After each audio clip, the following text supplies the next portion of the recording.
خلیفہ عمر رضی اللہ عنہ دی یو چیرته خلیفہ مقرر کړی عمر رضی الله عنه د چا خبر راو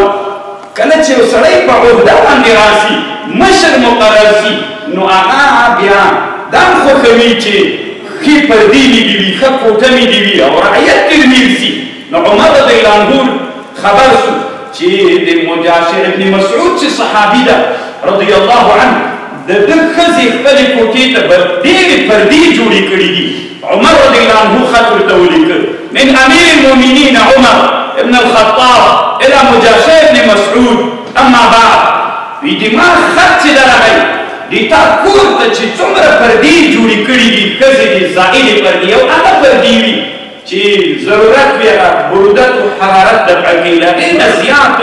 دا په اسلام کې ممنوع دي ځکه امام بیهقي رحمه الله په سنن الکبرا کې لیکي ډېر بحث پې کوي یو له مجالسو نه چې مجلس ته چا غوښتلی وي ټول مجلس په پردو پوښلی وي مقتدا او عالم هم نه ورځي دا خو به په طریقه الله نه ورځي علما په دې باندې بحث کوي حنفي فقها مستقل یو بحث کوي په دې باندې په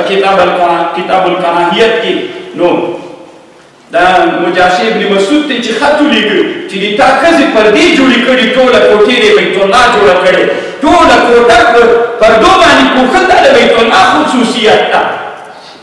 نو خط یې ور ولیکه داسې ورته ویلې وی دا خط تر څو پورې په مځکه کې نه ږدي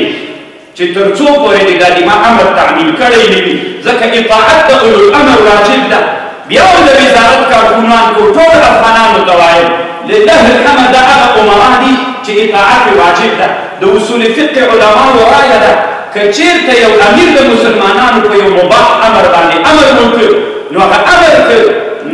په کړنه باندې مرتبې د وجوب ته رسېږي که په منع باندې هغه مرتبې د کراهیت تحریمي ته رسېږي دا یو لوی اصل ده په اسلام کې نو دا د اولو الامر چې دلته ناستې علما دي الحمدلله د دوی اطاعت داسې واجب کېږي چې کړنه اوس مثلا علما ویل مونږ حنفي فقها دور المختار کې وي زه ډېره بښنه غواړم خو دا خبره د وزارت خلکو ته کوم او عام افغانانو ته یې کوم اوس علما وایي چې سګرټ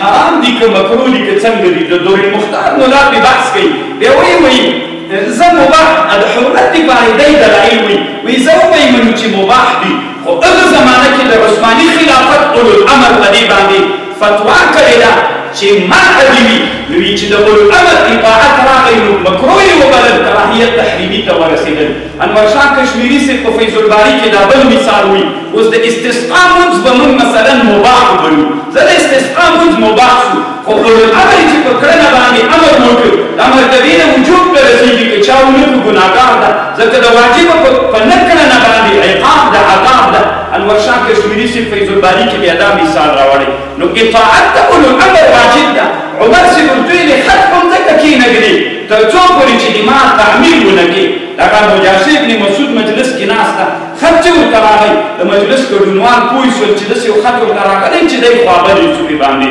دوی ته ویلې دا مجلس ګډونوالو ته قومو فانهضوا معیه راځئ له ما سره راسئ کور ته لاړو چې دروازې ته ننوت ښځې راووتله نو ښځې پوه شوله چې